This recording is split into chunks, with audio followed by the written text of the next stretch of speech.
Hi everyone, I'm Alan, and I am here to show you 3 simple ways you can structure your goals in a whiteboard, okay?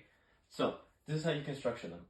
I have set 3 different criterias or 3 different things that you can do in order to track your goals and to have them efficiently on a whiteboard. Now, the first thing you're going to want to do is color code the title, okay? Color code, put goal number 1, goal number 2, and goal number 3. Color code each one of them because in the human brain, color is more appealing to humans than just black and white. Okay, so the next thing you're going to want to do is put your 3 progress tasks. The 3 things you're going to do in order to reach this goal right here. Okay, now this can be just whatever your goal, whatever you need to do in order to reach your goal. Okay, but make sure they are 3 things that you can efficiently do and that will tie to this right here. Okay, so the next thing that you're going to want to do is put a deadline. Okay, your deadline is going to be something within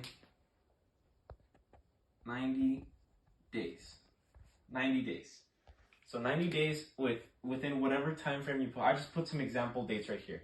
But you can put whatever date you want and make that 90 days from the day you put it till the end date. Okay, what you're going to want to do is just put the end date. Okay, you in your head already know what time you started. Okay, so or you can jot that down somewhere down here. The goal of this whiteboard is to just have it a simple way to just track your goals. Nothing complicated. This is nothing complicated. This is something very simple that anybody can do to follow through and achieve your goals. This method has worked for me personally, and this is how I track my goals. If you'd like to see more content, make sure to hit the like, and subscribe to my channel. All right, I'll see you guys in the next one. Goodbye.